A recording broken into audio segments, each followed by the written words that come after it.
Usa ka tingog, usa ka katawhan.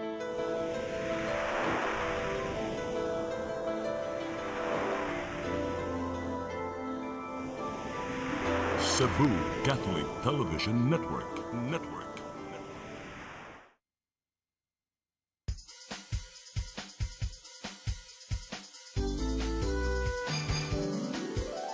Hello Cebu, maayong buntag.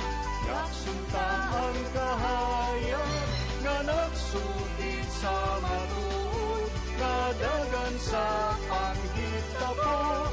Hello Cebu, maayong buntag Pinoy.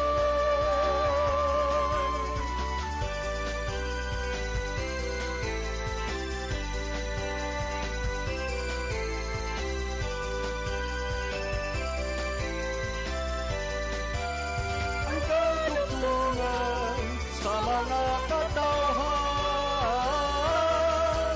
Hello Cebu, hello Cebu, maayong buntag Pinoy, maayong buntag Pinoy, maayong buntag Pinoy.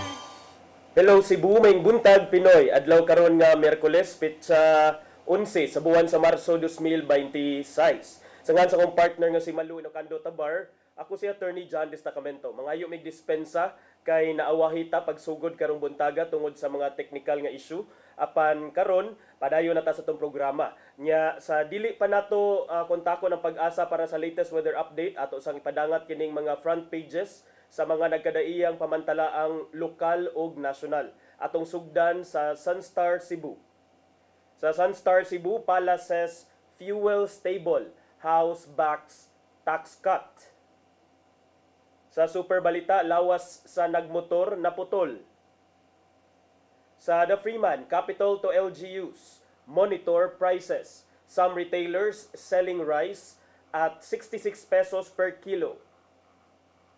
Sa Banat News, motor versus wing van upat patay. Sa Philippine Daily Inquirer, next oil crunch impact, prices, cargo, air travel. Sa The Philippine Star, shipping lines cut trips, raise fares. Sa Manila Bulletin, government to go after oil hoarders and profiteers. Ug sa Tempo, bodies found in torched car. Mao kadto mga dagko nga balita nga migawas sa mga pamantalaang lokal ug nasyonal. Sa atong pagbalik, atong paningkamutan, pagkontak ang pag-asa para sa latest weather update, ato sang ipasupot ang mga balita. Please stand by. Hello Cebu,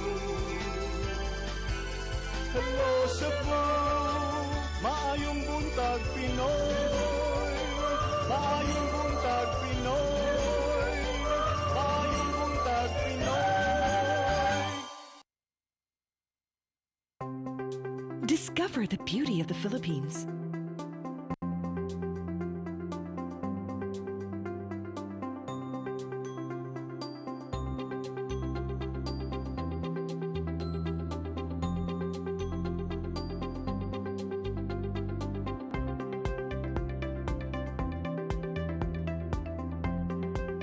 With Philippine Airlines, the country's flag carrier.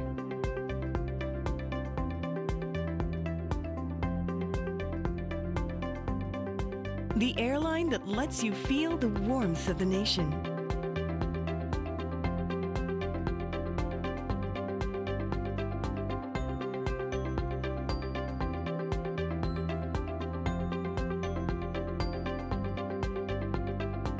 Mabuhay!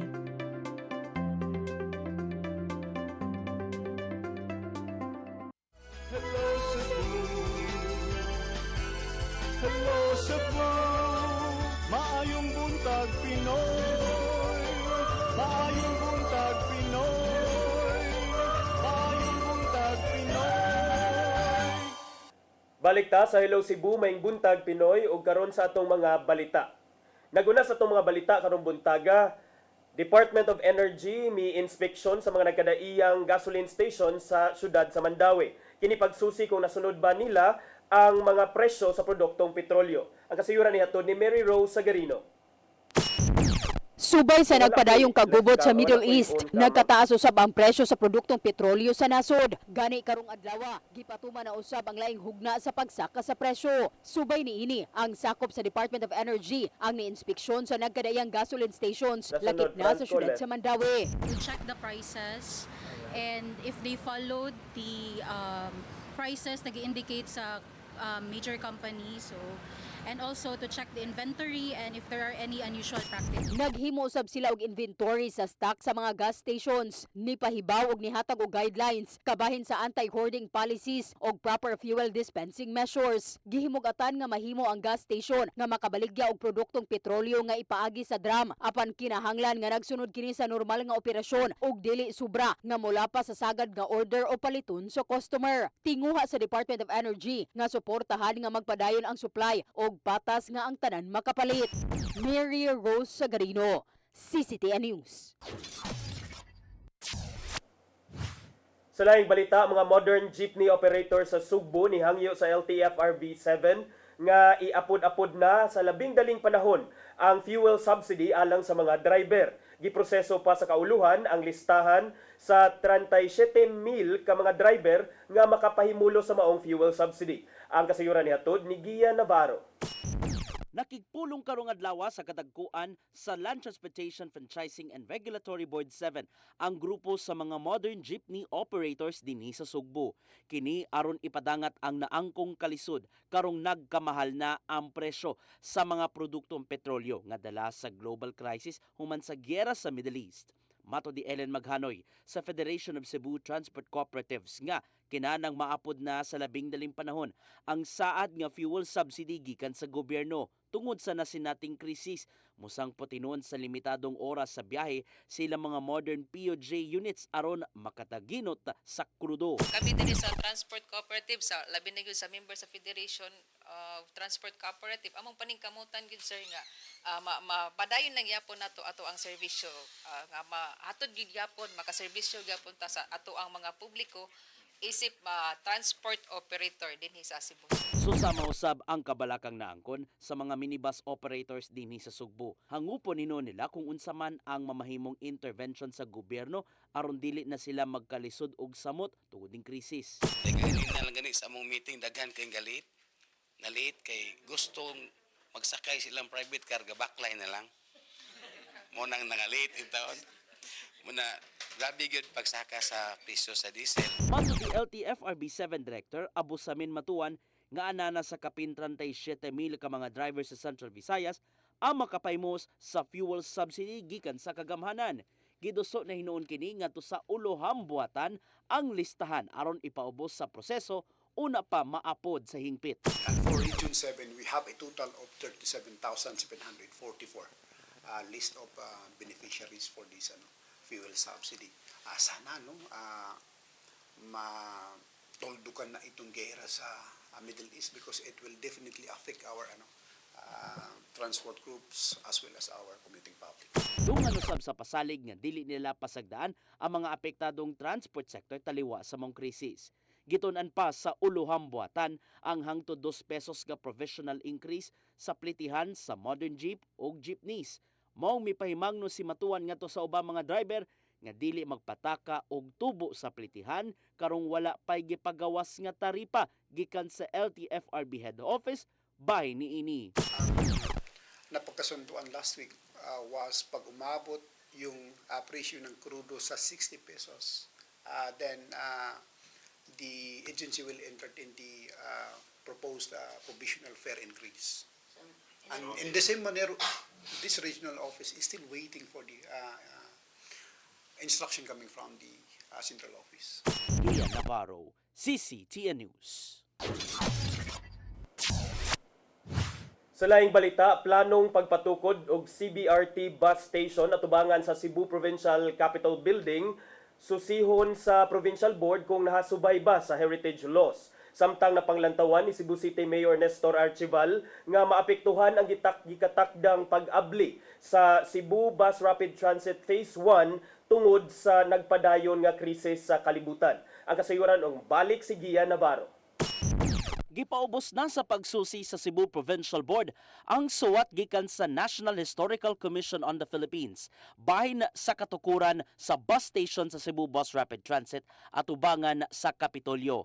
Mato di Vice Governor Glenn Anthony Soco nga gi-review na sa Committee on Arts and Culture among suwat diin nangayo og NHCP og baruganan gikan sa mga opisyal sa Sugbo bahin sa maong istruktura. May numdumang nagkanayon ang suwat sa NHCP nga nananghid kanila ang Department of Transportation aron makatukod sa bus station at ubangan na sa Kapitolyo. Daan ang gibarugan sa Provincial Board sa miyaging termino nga wala untay itukod nga istruktura sa BRT at ubangan sa Capitol Compound tungod sa pagpatuman sa heritage laws.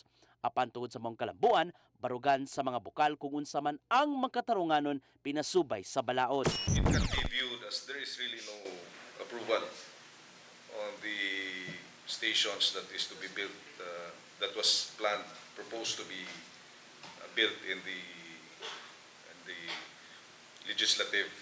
However, they have certain caveats sa ilahang letter, so that is now currently being reviewed by the Committee on Culture and the Arts.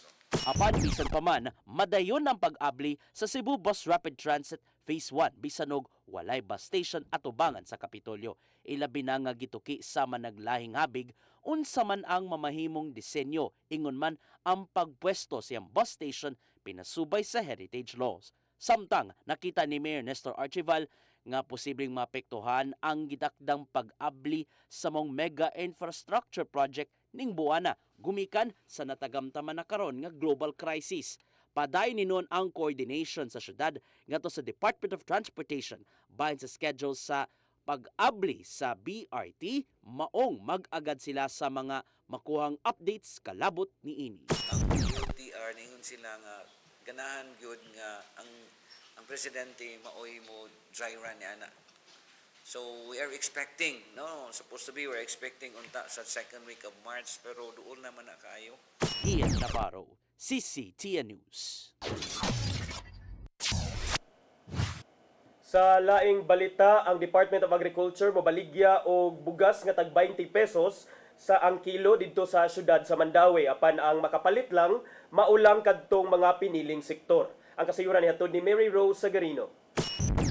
Gi-set up na kaganinang buntag ang stall sa pampublikong merkado sa syudad sa Mandawi. Dinhi ibaligya sa Department of Agriculture ang 20 pesos matag kilo nga bugas. Kiniubo sa inisyatiba nga benting bigas meron na sa kadiwa ng Pangulo Program sa pakigtambayayong sa syudad sa Mandawi. Ang pagbaligya magsugod karong Biyernes. Ang programa nagtumong sa pagtabang sa mga konsumidor, mga trabahante nga minimum ang sweldo, senior citizens, solo parents, persons with disabilities, mga drivers sa jeep ug tricycle, mga magtutudlo sa DepEd ug non-teaching personnel. Ang maximum nga mapalit 10 kilos matag transaksyon ang mga vulnerable sector, lagip ang senior citizens, PWD, solo parents ug mga benepisaryo sa 4Ps ang mahimong makapalit og hangtod 30 kilos matag buwan, samtang ang ubang benepisaryo ang gitugtan lang hangtod 10 kilos matag buwan. Si Nanay Dailinda Zuelan, 70 anyos sa Barangay Tipolo, ang usa sa mga gustong mapalit sa 20 pesos nga bugas. Oh, tinuod jud sir. Ano man? Kay barato man siya. Oh, makaabot man gin pobre. Siguro gid na sir. Karong kuan mo palit ko sir. Oh, may plano ko kay salamat kay nakahibaw ko ninyo sir.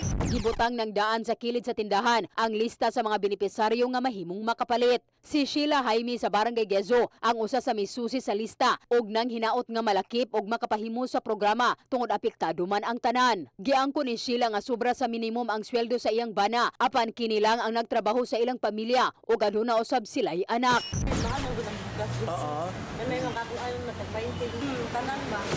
Natala ang pagsaka sa presyo sa bugas sa pampublikong merkado ni adtong Pebrero tungod sa giingong pagtaas usab sa presyo sa supplier. Mary Rose Sagarino, CCTN News. Sa atong katapusang balita, duha ka mga giingong macho dancers nga namaligyag vape nga dunay sagol nga marijuana, lakip party drugs ug shabu nadakpan sa bypass operation sa PDEA 7 ug mga kapulisan gikan sa Mabolo Police Station. Ang kasayuran nihatod ni Arnold Bustamante. Duha ka macho dancer sa usa ka bar ang napusasan sa mga sakop sa Philippine Drug Enforcement Agency 7 ug Babulo Police Station 4 sa Cebu City Police Office atol sa bypass alas 10:20 kagabi sa Edgar Cocalyong Street, Barangay Careta sa siyudad sa Sugbo ug nakuha ang mga vape cartridges nga dunay substance sa marijuana.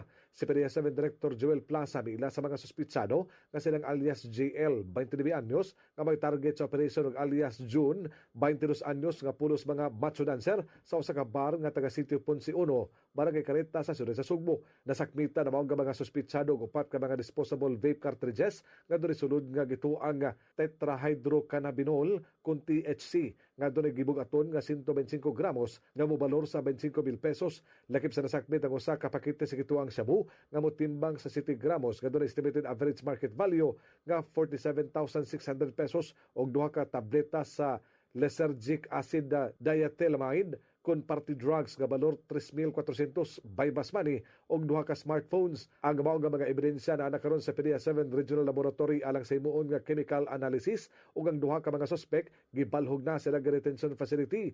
Mato ni Lia Alcantara, ang information officer sa PDEA 7, nga unom ka buwan nila nga gipaubos sa case build up ang mao nga mga suspitsado.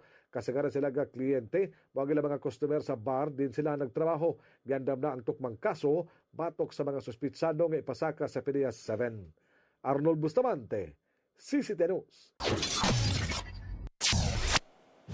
Mao kadto ang mga balita nga nahipo sa atong kaubanan sa CCTN News and Public Affairs Team. Ug kadto mga balita inyong nakita kagahapon sa atong programang Sayri 47. Sa atong pagbalik ato ning hisgutan mga higala kining nagpadayon na sad nga pagsaka sa mga road accidents no, naiusad atong usang milabay nga adlaw dito sa Tuyan, Barangay Tuyan sa Dakbayan sa Naga, nya kagahapon sab dinhi sa Busay, Dakbayan sa Sugbo, nya Lukop Naso, doon na say mga nagkadaiyang mga road accidents nga nangahitabo. Nya ato sang hisgutan kining appearance ni Presidente Bongbong Marcos dito sa UN Security Council meeting. Kana og lain pa mga hisgutanan sa pagbalik sa atong programa. Please stand by. Hello Cebu, hello Cebu, maayong buntag Pinoy, maayong buntag Pinoy, maayong buntag Pinoy. Discover the beauty of the Philippines.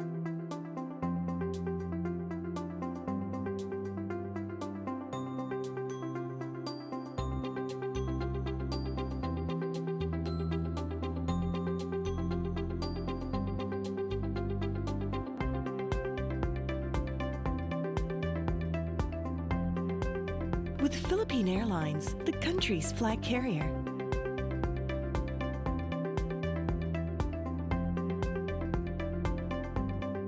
The airline that lets you feel the warmth of the nation.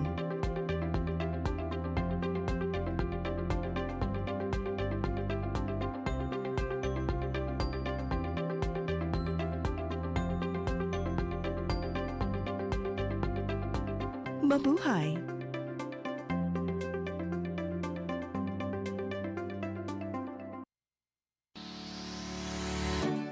Looking for the best internet deals in Negros Oriental? Field Products Negros is here to bring you fast, reliable, and affordable internet with plans made just for you. For as low as 899 pesos per month, enjoy speeds of 50 Mbps, perfect for streaming, working, or studying from home. Need more speed? No problem. Get 100 Mbps for just 1,199 pesos. 150 Mbps for only 1,499 pesos, or our fastest plan, 400 Mbps for just 2,399 pesos per month. Plus, you can add over 100 cable TV channels to your internet plan for just an additional 100 pesos per month. That's entertainment and lightning fast internet all in one. Enjoy no installation fees and start today with a 1,000 peso customer deposit. Call us now or visit our website to sign up with the Field Products Negros. You get internet that's affordable, reliable, and local. Field Products Negros, bringing you closer, faster. Call us at 0917 0917-631-5240 or visit our website www.fieldproductsnegros.net or our Facebook page, Field Products Dumaguete. Subscribe now. Your path to a new start. Nutrition, Exercise and elimination. water, Sunlight. temperance, Air. rest and recreation. And most of all, Trust in God. Learn from our doctors. Be blessed by the testimonies of our overcomer. Ang inyong programa, Alam sa may sakit, walay sakit, ug dili ganahan magkasakit. Ozone Med Wellness Clinic New Start. Napapanood every Saturday 8 to 9 a.m. Ug ang replay airing matag Miyerkules 1:00 hangtod 2:00 sa hapon. Dinhi lang sa CCTN Channel 47. New Start, Ozone Med Health and Wellness Talk.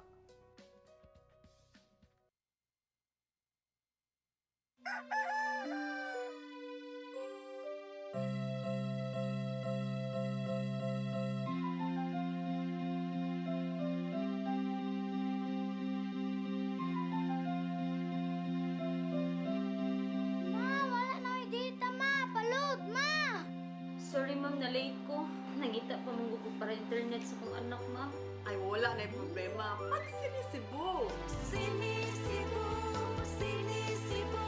For your internet connection And for the signal of your cable TV. so fast and straight, the transmission to your home. Sinisibo. Sinisibo, sinisibo. Offers you to have fiber optics. For your viewing experience, perfect and clear, so fast. So great and affordable for you to enjoy. Sinisibo. Cine Cebu Television Network Incorporated offers fiber to the home broadband internet bundled with fiber to the home cable TV connection. Cine Cebu Television Network Incorporated with its operation in Metro Cebu and the whole province of Cebu soon. And affordable for you to enjoy. Sinisibo. Hello Cebu, hello Cebu, maayong buntag Pinoy, maayong buntag Pinoy, maayong buntag Pinoy. Balik ta sa Hello Cebu, maing buntag Pinoy, alang sa itong pag-isgot-isgot karong buntaga, mahigala. Unahon na itong hisgot katong mga aksidente nga nahitabo, aksidente sa kadalanan nga nahitabo dinhi sa probinsya o dakbayan sa Sugbo. Niadtong miaging adlaw mga higala, usa ka sedan ang mirumbo sa usa ka pampasahiroan nga jeep didto sa barangay Tuyan, dakbayan sa Naga, habagatang Sugbo mga higala, ug kana mi resulta sa pagkaangol sa 16 ka mga pasahero, 16 ka mga tao ang na-injured gidala sa mga nagkadaiyang tambalanan. Ang kapulisan mga higala maingon nga ang maong panagbangga, di man ta mo ingon aning panagbangga kay kanang panagbangga murag makita gyud nato nga nagbinanggaay gyud silang duha, pero kani girumbo man mga higala gikan sa tunga-tunga sa dan. Ang katong sedan mi ari gyud sa kuan, naabot siya diri sa gibutangan or nahimutangan sa public utility jeepney. Ang kapulisan maingon nga kaning inyong nakita karon nahitabo ni adtong Lunes mga alas 9 sa buntag, tali sa usa ka passenger jeepney nga ang ruta gikan sa Naga padung sa Basak, dakbayan sa Sugbo. Nya ang nakanindot lang ani bisan patuod mga higala og maingon ta nga dimalas or bisan makaingon ta unfortunate incident, bisa makaingon ta nga aksidente ni or dunay mga gipangda sa tambalanan, pero at least mga higala walay patay nga natala ang atong mga otoridad tungod ana. So ang initial nga investigasyon sa kapulisan sa Naga nagpakita mga higala nga kining jeepney nag-urong ra ni diha sa kilid sa daan. Supposedly aron mang pick up og pasahero mga higala, kanisang sedan nga didto ni sa traveling in opposite direction. Mao ni kalit lang nato ang kita o tanawa. Gidaro niya mga higala ang naka-standby nga jeepney. So kaning sedan naiguan ni ang front driver side portion sa jeepney ug tungod ana nalimbuwad balitok ang jeepney mga higala nga naay daghang mga pasahero including na mga bata. Unya naa sadtoy murag I believe mama ug iyang mga anak nga diha barog kilid sa daan in town to nga salamat in town sa Ginoo wala ra sad in town na puruhan. Pero mao lagi to nagkadugo sad. So ang kapulisan maingon nga kining mga injured naglangkob sa 7 ka mga pasahero sa jeepney, 3 ka mga pasahero sa sedan ug ang mga driver sa duha ka sakyanan.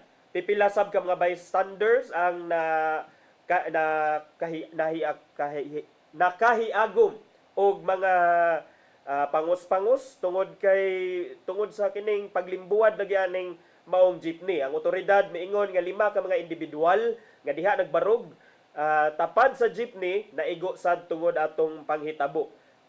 Usa na niadto ang usa ka 30 anyos nga babay ug yang 3 ka anak nga nag-edad og 2 anyos, 6 anyos ug 11 anyos matud sa kapulisan sa Naga gida sa Tambalanan ang mga biktima mga higala nya magpasalamat ta nga pagkakaron wala at least walay natala nga namatay tungod sa maong insidente pero lahi sad ang nahitabo didto sa road accident na sad didto sa barangay Busay Dakbayan sa Sugbo kagahapon mga higala diin upat ka mga individual ang namatay usa ang critical tungod sa panagbangga tali sa usa ka motorsiklo ug usa ka wing van didto sa sitio Maaslom, Barangay Busay, Dakbayan sa Sugbo kagahapon sa hapon.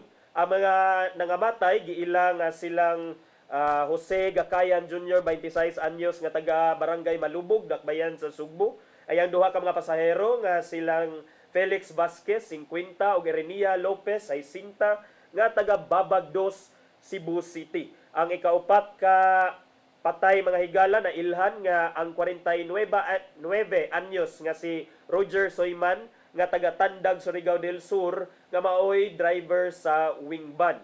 Samtang ang helper sa wing van nga nailhan nga si Hiner Alberto Bacnis 53 anyos nga taga Tabacalera, Pateros sa didto sa Kauluhan is naani siya sa ospital o kasamtangang kritikal mga higala.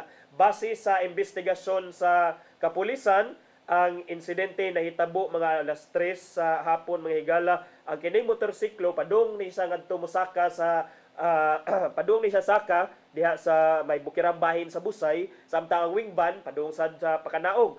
Pero kining wing van kuno mga higala matod sa kapulisan na overshoot kuno ni sa iyang lane. So pasabot sa overshoot ni lapas iyang lane tungod sa iyang paglapas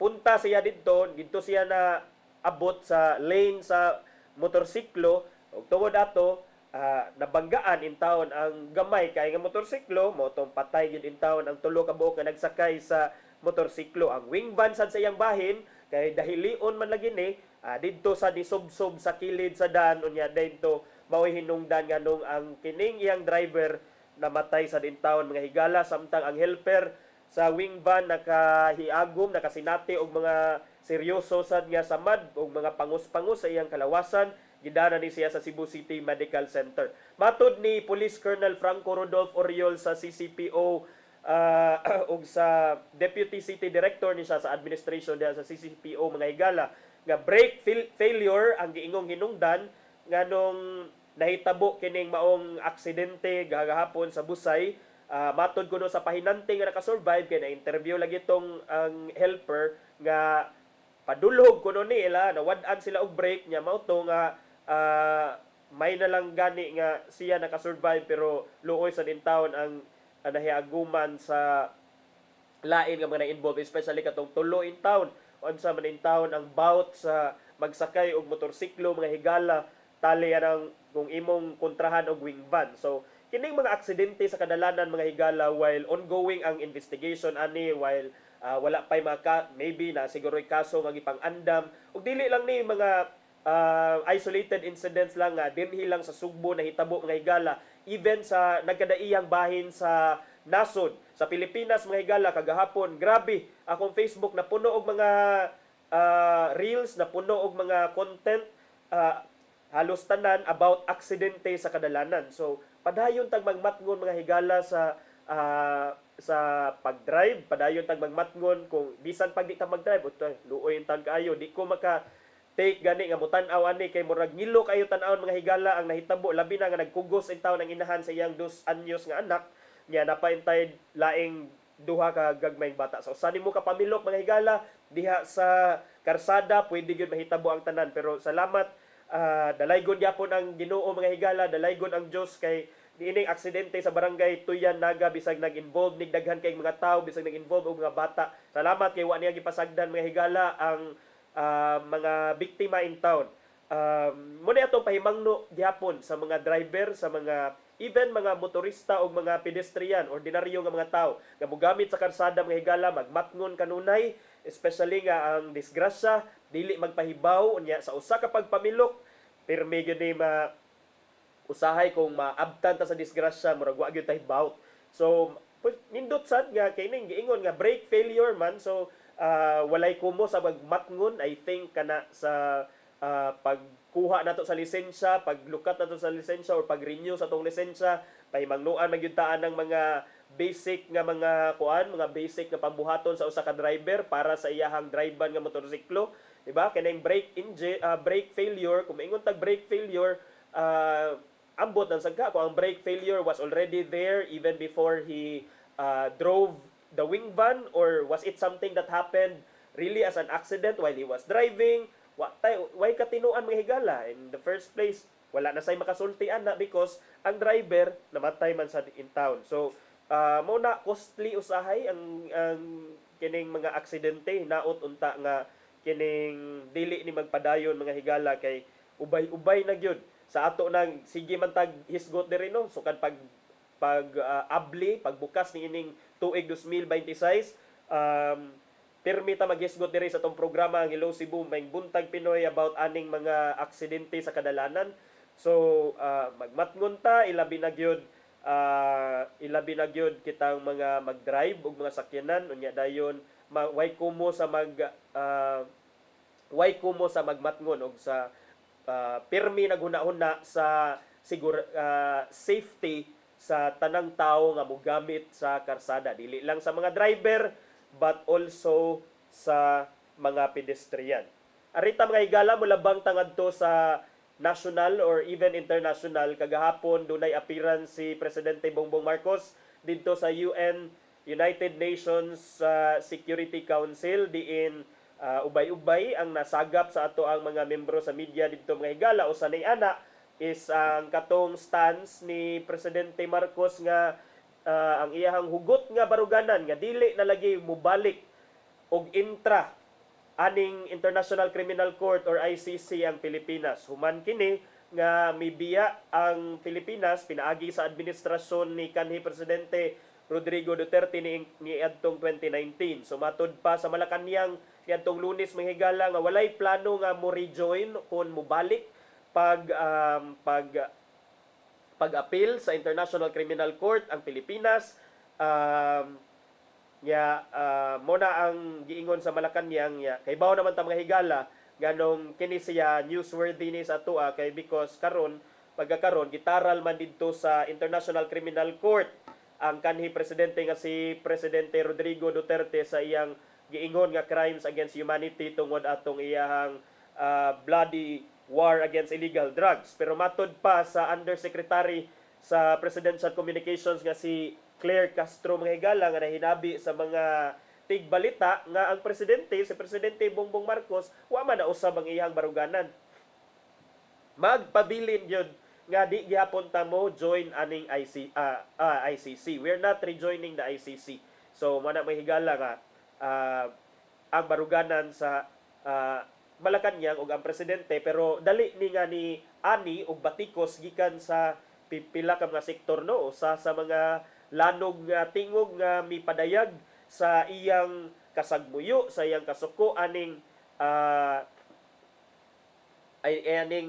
dili pagbalik sa ICC sa Pilipinas kini si ML Party List Representative Laila de Lima. Kay matod pa niya, mas maayo nga mo intra gyud ang Pilipinas so mahimong membro sa ICC pag-usab. What's stopping President Marcos Jr. from returning the Philippines as ICC member? Mao nay pangutana ni Representative de Lima sa iyahang pamahayag nga giluwatan ngadto sa mga media. His current and continued posture sends the wrong signal both to the Filipino people and the global community. On the other hand, rejoining the ICC would assure the Filipinos that future tyrants and mass murderers would be brought to justice and held to account for their atrocities and crimes should our domestic system prove unwilling or unable to investigate and try the cases. Matud pa niya nga, unsa may nagkinsaman or unsa man ang nagpugong kang Presidente Bongbong Marcos aron pagbalik sa Pilipinas ngadto sa ICC. Kaning iyahang pagmakuli sa pagbalik, murag wrong signal ni wa ni na mao. Kay wrong signal ni ngadto sa katawhang Pilipinhon o ngadto sa global community kay murag dapig ban hinuon ka aning mga kriminal, mga international criminal o guban pang mga kriminal nga taralon aning ICC. Mato di Dilima nga kung on the other hand kung mubalik ta dito sa ICC mga higala, mato di Dilima nga at least do natay assurance nga kung kinsa tong mga tyrants in the future or mga mass murderers nga dunay kahigayunan, dunay opportunity nga at least taralon sila kung ang atoang balaod, kung atoang mga domestic mechanisms dinhi sa Pilipinas will be unable to investigate and try the cases or unwilling to investigate or try the cases. So, si Senator Amy Marcos sad, formally, ni-demand na ni sa iyang igsuon nga maghimo to make public all the government's communications, requests, and directives coordinated with the ICC. Matod ni Senator Amy Marcos nga, oy, brother, ipublika raguna tanang mga GC. So dili sa GC mga higala, that's an exaggeration pero murag inana ba ipublika na bi unsa inyong communication between ICC ug Pilipinas. Communication ninyo, mga request, mga directives, pahibaw ami ana, gusto mi makahibaw ana da murag kabukamo ray nakahibaw unsa may naa sa inyong GC. Matod ni Senator Amy Marcos mga higala. Filing proposed Senate Resolution 340 kagahapon si Senator Amy Marcos matod pa niya anniversary sa pag-aresto ni kanhi Presidente Duterte, giakusahan niya ang igsuon or ang administrasyon sa iyang igsuon nga again nakabiolate kuno ni siya sa katungod sa kanhi presidente. Under settled constitutional doctrine, the unlawful deprivation of liberty constitutes a continuing violation that endures for as long as the restraint persists without a valid and judicial basis. Matud pa ni Senator Amy Marcos. By keeping the details of the ICC coordination under the wraps, kay imo magitaguan Presidente Marcos, matod ni Senator Amy, iyang giwarningan ang administrasyon nga kuan ni siya, this is a dangerous precedent that could be weaponized nga pwedeng mahimong kuan bitaw himuon ni nga kaning weapon, himuon ni siya nga hinagiban grabe sa kaayo krimen ra sa kaayong dating, pero when we say weaponized, gamiton ni sa uban aron pagpugan sa ilang mga kritiko or pag gamiton nila against their critics or against kinsa man ilang kontra sa politika. So mauna mga higala nyo kagahapon mga higala, so na okay na sa social media kay samtang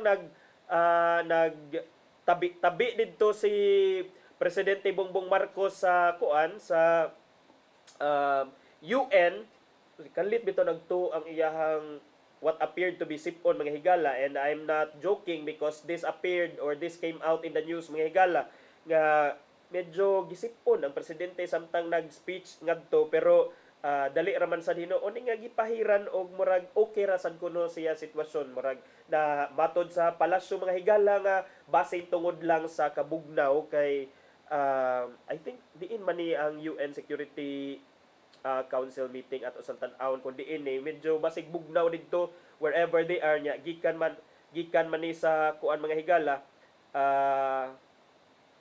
dito din sa New York.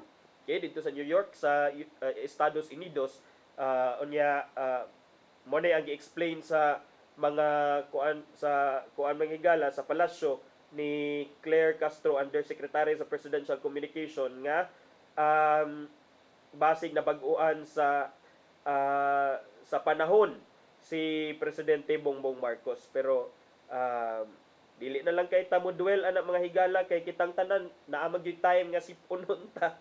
Naamag yung time nga dili ta mapugnan atong sipon. Importante mga higala nga gipahiran unya dayon. Sipon is normal. Oh. Unless kining wa mo naka-experience og sipon siguro sa una, kana mo sige mo og bash ana. Pero kana mga higala normal na. Pero at least ang gipasalig sa palasyo mga higala nga ang presidente kuno kay naani sa maayo nga kahimtang lang, og there is nothing to be worried about tungod na ni sa kabugnaw sa panahon didto sa syudad sa New York sa Estados Unidos. Hindi ko po natanong kung siya ay may sipon, pero siguro dahil may sobrang malamig, baka normal lang. Mao na pamahayag ni Castro kaghapon sa mga tigpamaba, og siya may dugang she even experienced light throat irritation. Ako magani din sa Pilipinas nga init. Dunam sa gay kuno siya is light throat irritation. So mo na giingon ni Presidential Communications Undersecretary Claire Castro mga higala, no.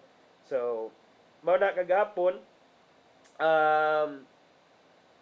dito sa UN Security Council miingon sad si Presidente Bongbong Marcos mga higala nga mas maayo gyud kuno nga ang Pilipinas dunay seat or dunay usa ka lingkuranan, dunay murag dunay apil ni siya ba sa UN Security Council.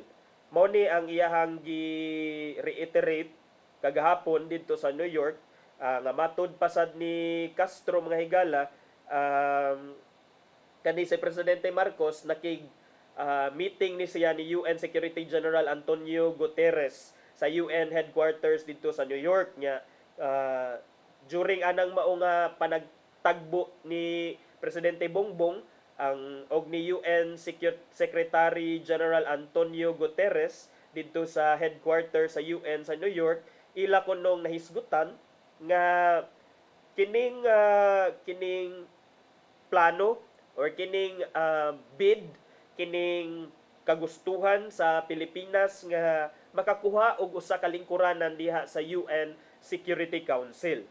Ang ambasador sa Pilipinas ngadto sa Estados Unidos nga si Jose Manuel Romualdez miingon nga kining UN Security Council nga seat could impact the country's claim in the West Philippine Sea.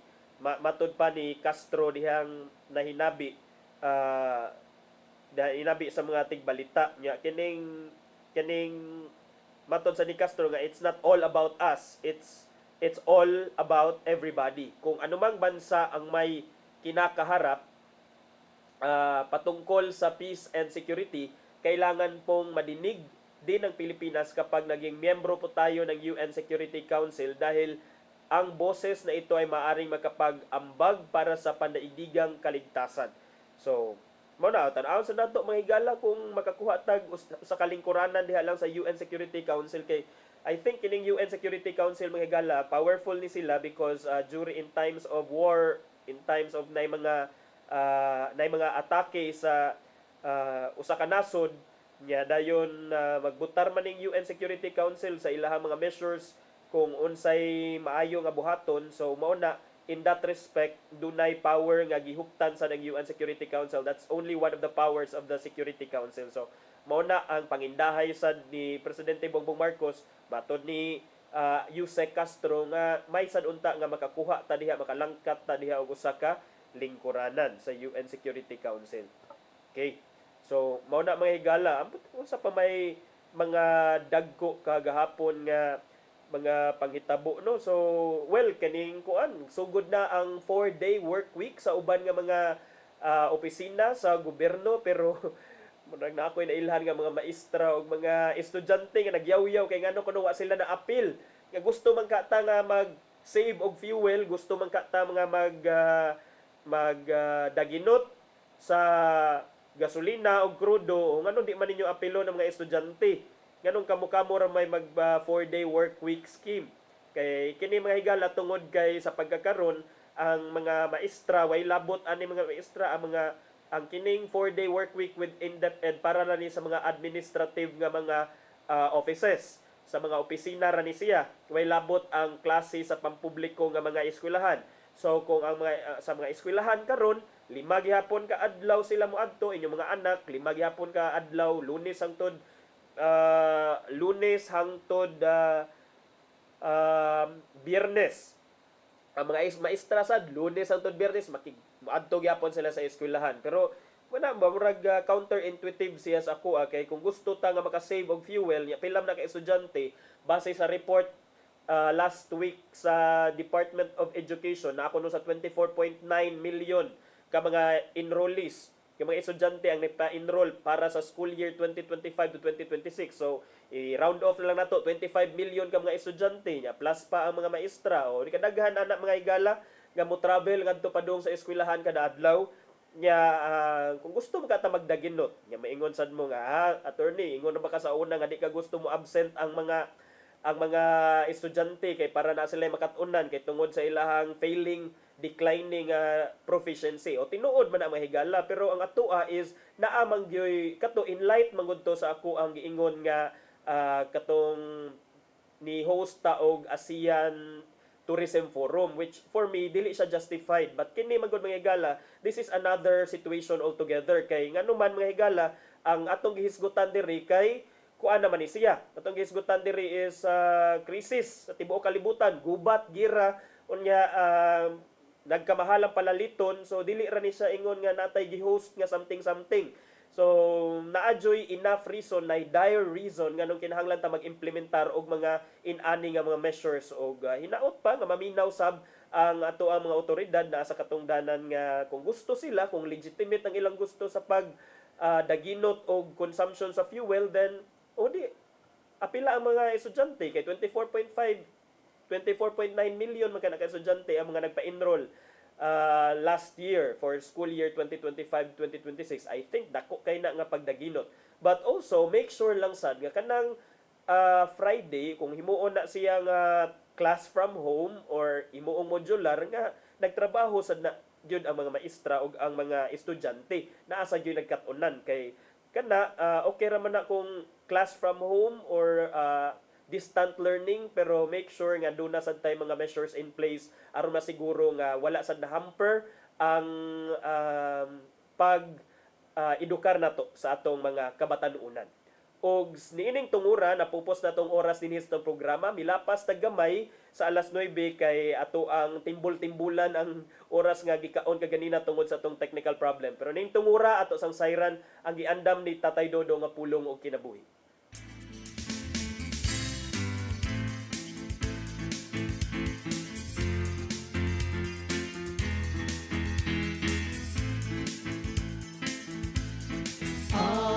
Pulong mo ang diwat sa dalan ko.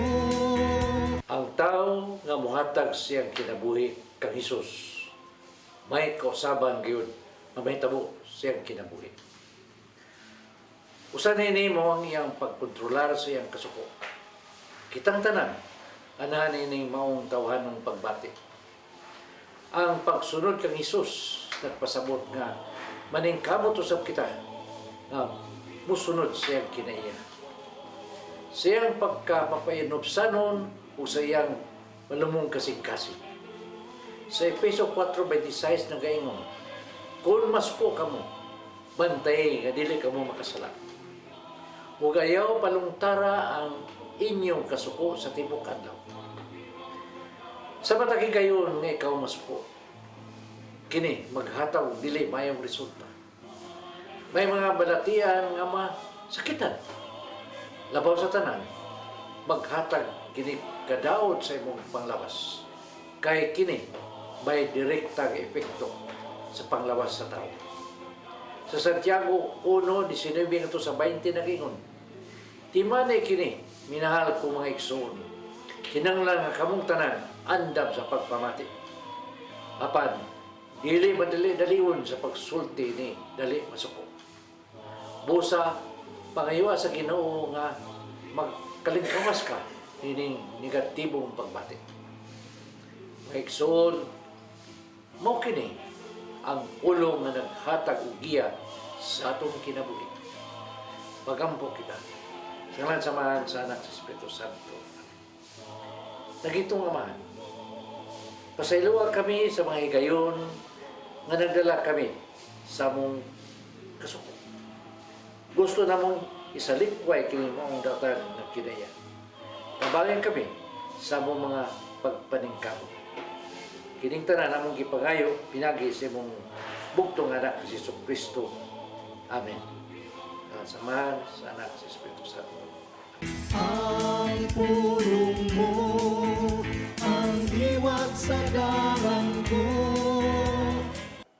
Pulong og kinabuhi ni Tatay Dodong Linchua mo'y hingpit nga nagtapos sa atong tulumanon karong buntaga. Sa dili pa taman namilit ato sang pasalamatan ang mosunod ang Philippine Airlines, silang Archbishop Alberto Uy, Nanay Diana Linchua ug Tatay Dodong Linchua. Thank you sab sa atong news manager nga si Cap Dennis Tabar, mga kaubanan sa TOC sa atong technical team, silang Sir Robert, Miss Inday, Sir Matmat, Miss Mabel ug Miss Joanne. Nya sa atong mga video editor Sir Rodel ug si Sir Raymond dinhi sa studio si Sir Ferdy, salamat. Daghang sang salamat kaninyo sa pagpakig-uban kanako karong buntaga. Sa ngan sa kong partner Malu Inocando Tabar, ako si Attorney John Destacamento. Magkita-kita na sabtan ninyo ugma dinhi sa inyong programa Matag Buntag, ang Hello Cebu, Maing Buntag Pinoy. Hello Cebu.